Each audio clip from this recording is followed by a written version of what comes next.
Bonjour et bienvenue à ce nouveau Café des Lyonnes. Bonjour Tiffaine.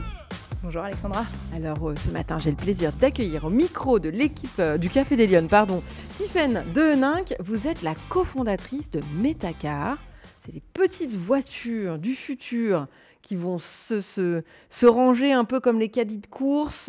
Vous allez nous expliquer, mais c'est des voitures électriques, évidemment. Des petites voitures électriques. Petites voitures, mais le concept, très vite fait, c'est le côté je n'ai pas besoin de ma voiture tout le temps, donc je vais la partager. Et on va un petit peu créer sur le même modèle que le Vélove, un petit concept de voiture pour le dernier kilomètre, c'est ça ? Exactement. Donc on va en parler. Et puis vous avez aussi d'autres fonctions, puisque vous êtes aussi présidente d'une association, c'est ça, qui s'appelle Univers l'Emploi ? Tout à fait. D'accord, donc vous allez pareil nous expliquer. Mais on est accueillis ce matin dans les fabuleux locaux Tiffaine de l'Intercontinental Hôtel-Dieu à Lyon. Voilà, donc on est ravis d'être là avec vous. Mes premières questions, Tiffaine, vous la connaissez. Est-ce que vous êtes une femme engagée ? Et surtout, ça veut dire quoi pour vous, cette notion d'engagement ? Alors oui, je suis une femme engagée. Merci beaucoup de me recevoir. Merci pour cette opportunité de partager mon engagement. Alors pour moi, l'engagement, c'est vraiment des actes du quotidien en fait. Finalement, c'est la question qu'on se pose, que je me pose sur toutes mes actions du quotidien, c'est et là en fait, qu'est-ce que je fais non pas dans la vie, mais qu'est-ce que je fais pour la vie. Et à partir du moment où on change cette façon de voir les choses, chaque action du quotidien, on l'oriente sur qu'est-ce que je fais pour la vie et donc du coup comment je m'engage en fait pour le vivant, pour beaucoup de choses. Donc oui, c'est des petites actions du quotidien pour moi. Alors moi je suis ravie de vous accueillir parce que au-delà de ce que vous exprimez, on s'est rencontrés à la faveur de votre projet, donc ce projet incroyable que vous menez, et donc vous êtes forcément dans une filière qui est plutôt scientifique, plutôt de chercheurs, plutôt d'industrie, de voitures, etc. Donc a priori, plutôt dans un milieu masculin. Mais alors, vous nous décoiffez un petit peu tout ça. Je me suis dit, mais qui est cet ovni de la planète je ne sais pas à quelle planète vous appartenez, vous ? Alors moi, je suis une enfant de Jean Bart, donc je viens de la planète de Dunkerque. Ah voilà, c'est peut-être ça. C'est peut-être ça l'ovni. Oui, tout à fait. Enfin, tout à fait, oui et non. En fait, effectivement, Metacar est ancré dans l'industrie automobile. C'est la structure que j'ai cofondée. Donc, plutôt technique. Le projet des petites voitures qui s'emboîtent est issu du monde de la recherche. Donc, effectivement, profil ingénieur, ce que je ne suis pas. Cela étant dit, le prisme de lecture, c'est aussi de se dire, c'est quoi mes usages du quotidien ? En termes de mobilité, comment je me déplace ? Et de quoi ai-je besoin ? Faire des courses, emmener un enfant, etc. Donc il y a aussi ce côté, on sort de la techno qui finalement n'est qu'un moyen de répondre à des usages. Et c'est cette bascule qu'on porte avec Metacar, c'est de dire, mes usages, c'est d'avoir un moyen de transport au quotidien pour ma vie du quotidien. Ouais. Qu'est-ce qui peut y répondre ? Ok, 4 roues, carrossé, très bien. Par contre, le véhicule en lui-même a peu d'importance. Donc, petite voiture, 100% électrique, que je partage avec le reste du collectif, puisque finalement, je m'en sers, grand maximum 1 heure par jour. Et comme vous l'évoquiez en introduction, c'est cette idée de se dire, mon vrai besoin, c'est d'avoir le véhicule au bon moment et au bon endroit. Donc, je loue une petite voiture comme je louerais une trottinette en ville. Et c'est ça qu'on apporte. Mais alors, on va en reparler tout à l'heure de comment vous êtes arrivé à ce secteur d'activité, parce que là, ce qui nous intéresse dans cette émission, c'est votre parcours et c'est d'essayer de comprendre comment vous arrivez à ces filières. Aujourd'hui, vous travaillez dans un univers qui est quand même très masculin. Est-ce que c'est dur de faire sa place en tant que femme ? Ou c'est pas un sujet pour vous ? Je crois que je me suis jamais posé la question. Je crois que je suis intimement convaincue de ce que j'ai à apporter, à la fois dans ma manière de voir les choses, à la fois dans ma manière de construire les choses, c'est-à-dire que je ne construis rien moi, je construis en fait avec. Et j'aligne beaucoup de parties prenantes. Et je suis intimement convaincue de ça, avec la distinction entre conviction et certitude. Je ne suis pas certaine. Il n'y a pas de certitude, justement, parce que en allant chercher les points de vue de tout le monde, en essayant d'aligner toutes les planètes, on continue de co-construire en permanence ce projet. Et justement, on embarque avec nous toutes ces parties prenantes sur ce projet. Et donc, cette conviction fait que je ne me suis pas vraiment posé la question de voilà, de ma position de femme dans cette industrie, mais plutôt de dire ce projet a beaucoup de sens, j'en suis convaincue, comment je le mène à bien, avec qui je le mène à bien, et qui est-ce que j'embarque avec moi pour toujours aller un peu plus loin. Mais ça veut dire qu'on vous a jamais renvoyé à l'inverse, le fait que vous étiez une femme et que, je sais pas, que vous n'y connaissiez rien en voiture, vous levez des fonds, on est sur un secteur complètement un peu de conquête, là, il va falloir que vous transformiez vos travaux de recherche en produits, en demain, on l'espère, des véhicules qui vont se vendre. Donc j'imagine des levées de fonds, donc j'imagine des investisseurs à convaincre. Et on dit tout le temps aux femmes, mais vous ne savez pas lever des fonds. Les messieurs, ils y arrivent, mais les femmes, c'est beaucoup plus dur.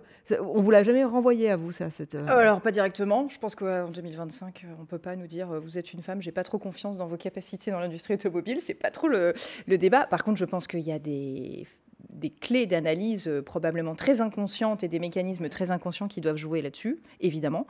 Cela étant dit, il faut quand même apporter une précision. Je suis la cofondatrice de Metacar et donc on est 4 cofondateurs, mais 3 associés sont des hommes, et notamment Valérie, on fonctionne en duo pour promouvoir ce projet. Et Valérie est l'inventeur de cette solution. D'accord. Et c'est là où je pense que le projet est très fort, c'est qu'on a cette complémentarité homme-femme entre Valérie et moi, et où justement, quand on va porter la voix du projet vis-à-vis d'investisseurs ou autres, il y a les deux finalement.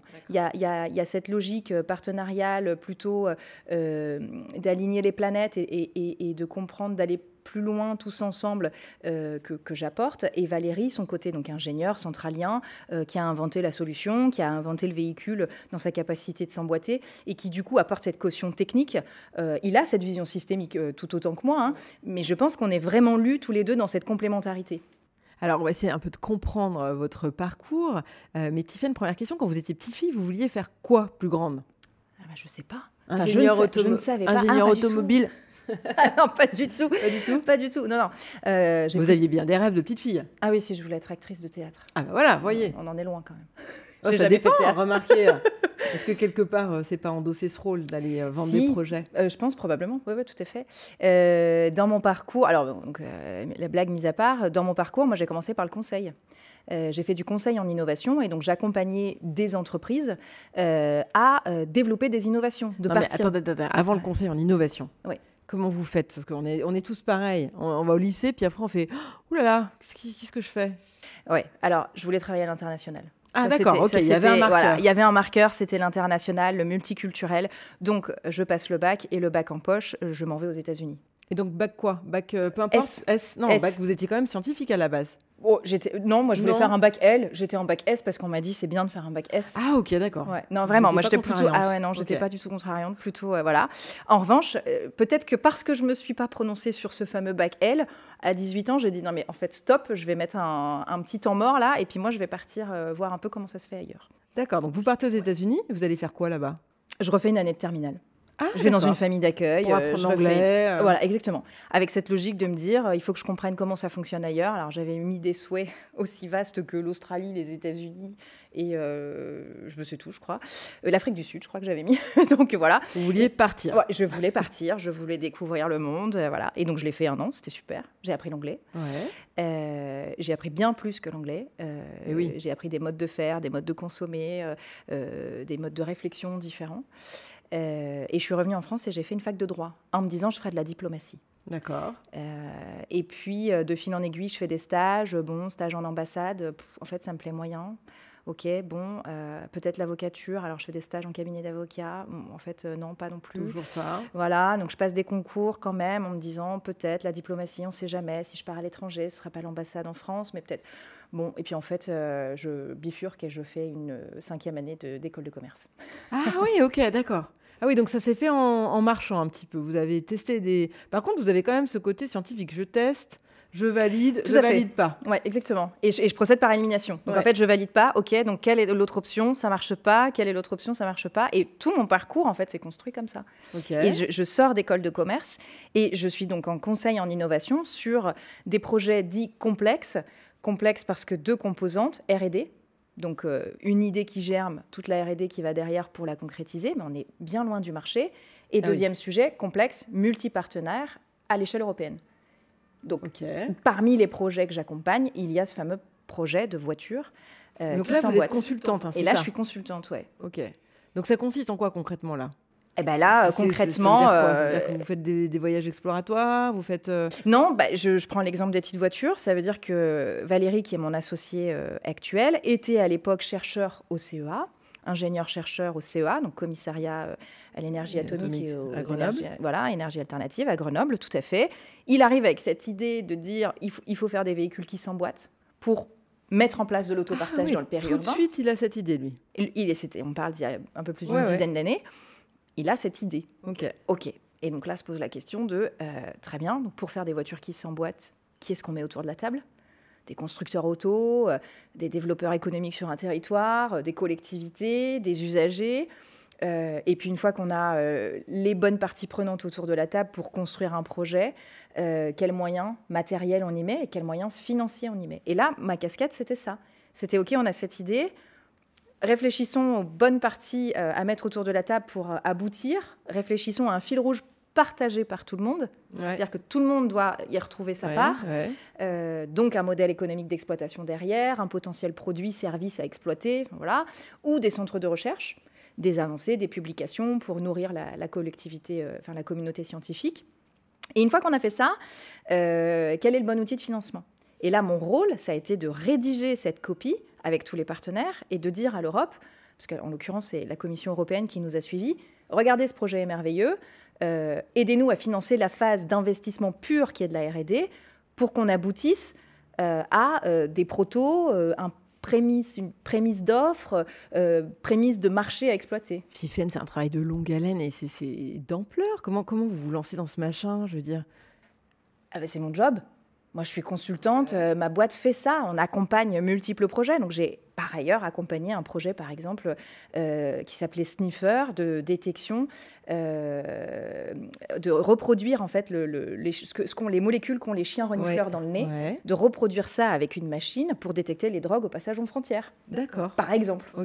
Donc, j'accompagne plusieurs projets très scientifiques en ayant, moi, cette casquette plutôt business, chef de projet. C'est-à-dire vue d'ensemble, animation d'un écosystème pour faire émerger quelque chose de concret.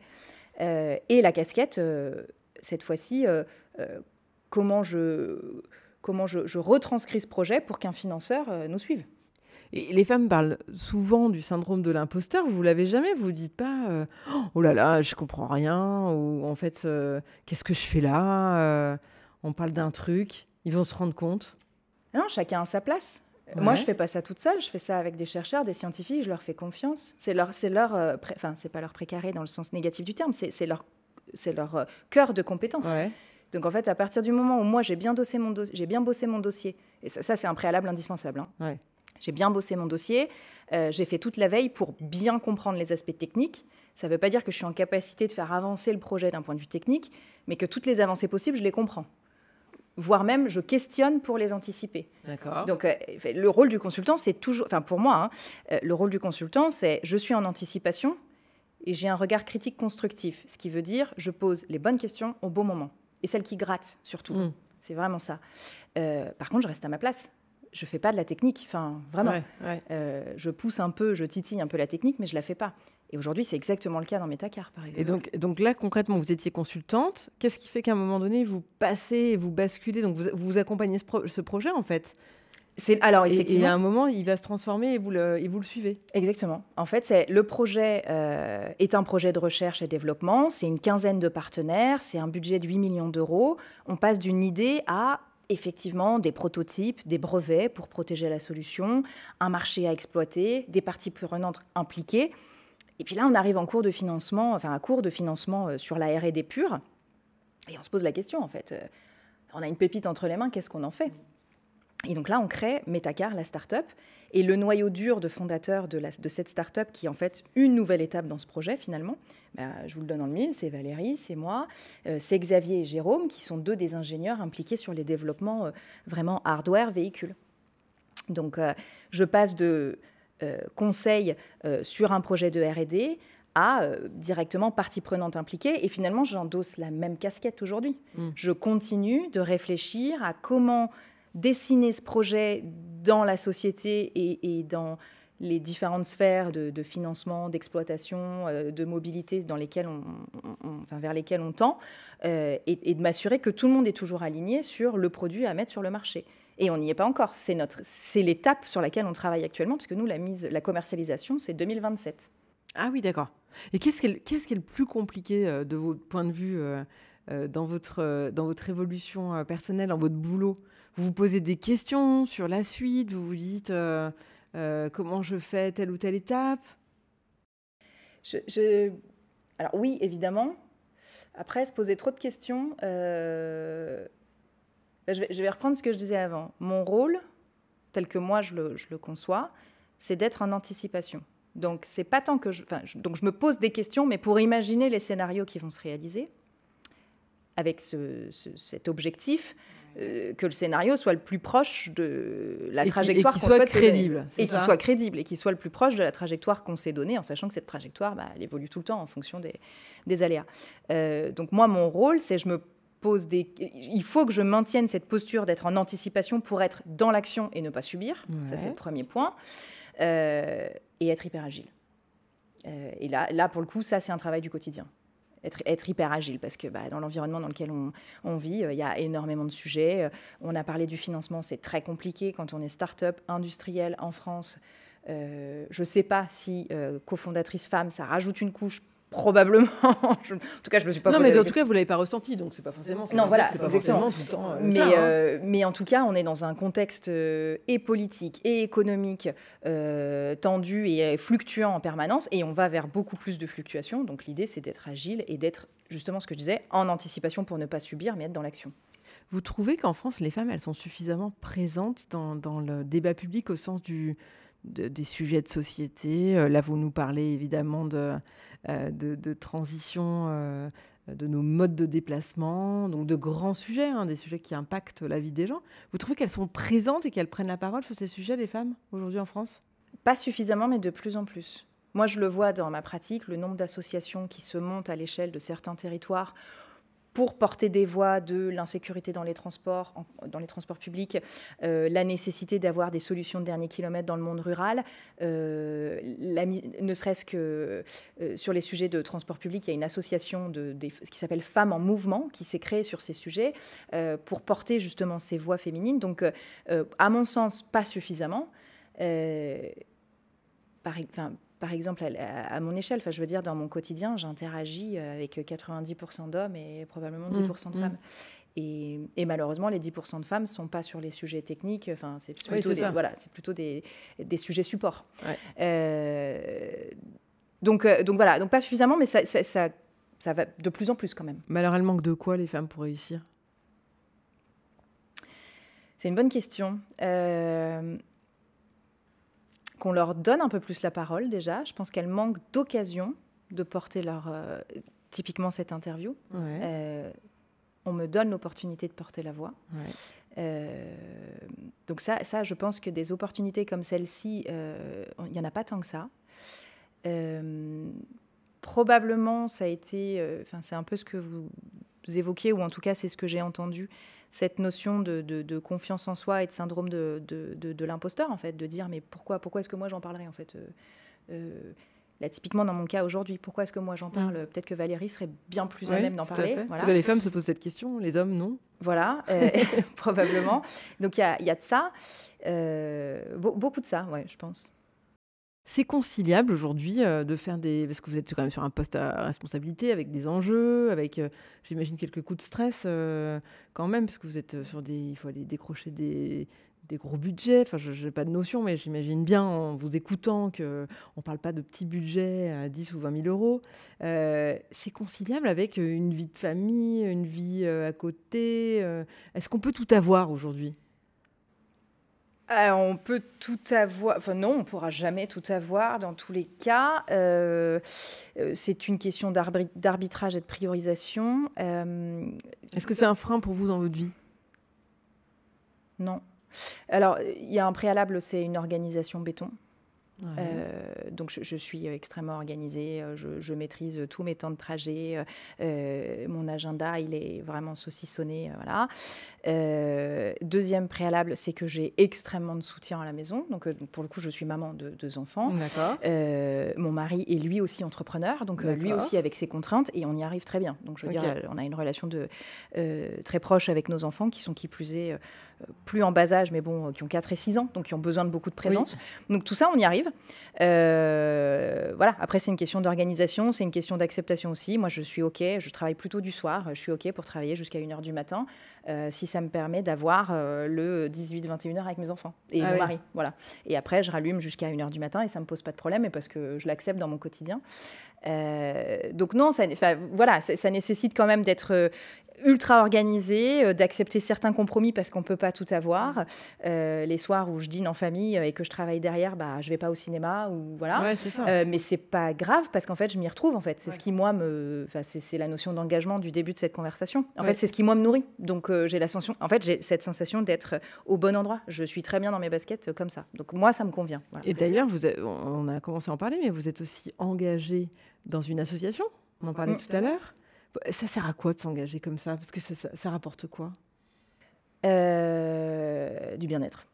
Enfin, du bien-être dans le sens cet alignement, quoi. Ouais. Moi, je me lève le matin, je suis hyper contente de cette nouvelle journée, quoi. Oui, mais ça veut dire qu'il faut encore consacrer du temps à d'autres, il faut sortir de son quotidien, il faut ajouter encore un truc à toute la journée? Alors déjà, c'est une donnée d'entrée, c'est-à-dire que tous mes collaborateurs sont au fait que mon implication chez Univers l'Emploi est très importante et qu'il y a le conseil d'administration une fois par mois, il y a des rendez-vous pour X raisons sur différents sujets, c'est bloqué dans l'agenda, c'est comme ça, et on me laisse tranquille sur ces créneaux. Donc ça, c'était, entre guillemets... quelque chose que je souhaitais maintenir et ça a été accepté par tout le monde.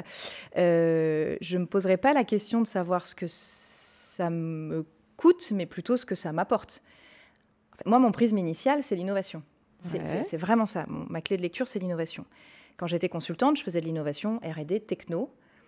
Et puis, dans mon parcours, je me suis dit, mais en fait, cette innovation, elle va au-delà. Elle va dans les usages, dans la fonctionnalité, sur le quotidien des gens, des personnes. Et donc, du coup, il faut que je creuse un peu plus l'innovation sociétale. J'ai fait du mécénat de compétences, j'ai mis à disposition du temps pour accompagner des associations, j'ai croisé le chemin d'Univers l'Emploi et en fait, c'était une évidence. Enfin, c'est pour ça que je vous dis, mon engagement, il est dans mon quotidien parce que je suis passée de l'innovation techno pour des entreprises en tant que consultante à de l'innovation plutôt sociétale en lien avec l'humain pour une association au titre de bénévole.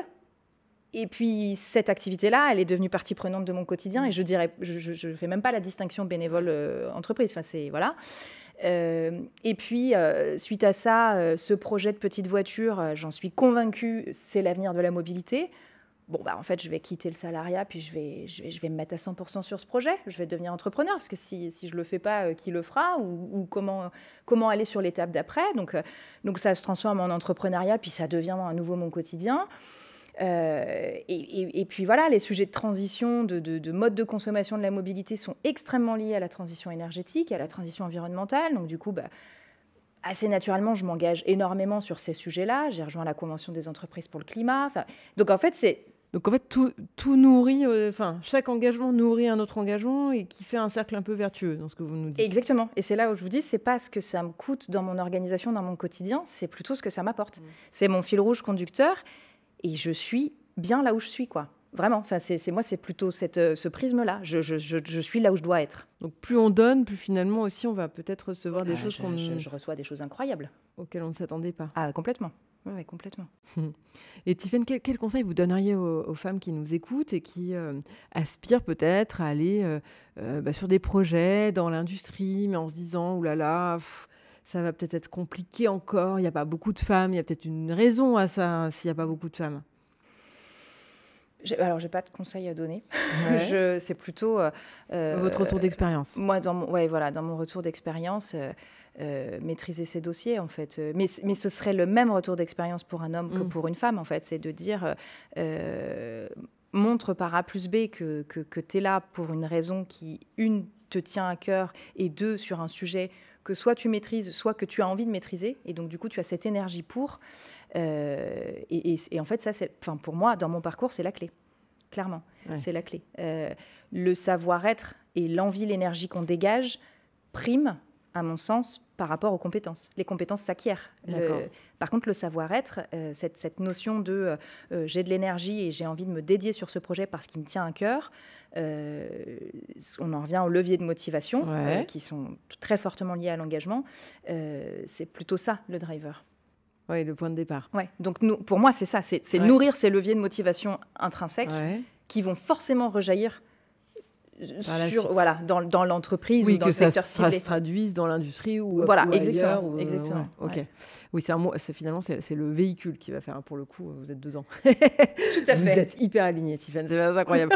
Et dernière question de l'émission. Si vous aviez une baguette magique, vous feriez quoi pour que les femmes soient plus impliquées, engagées, présentes dans le débat public, dans l'espace public, dans votre secteur d'activité ? Alors, si j'avais une vraie baguette magique... Soyons dans l'innovation. Soyons dans l'innovation. Je vais reconstruire un petit fil de réflexion. D'accord.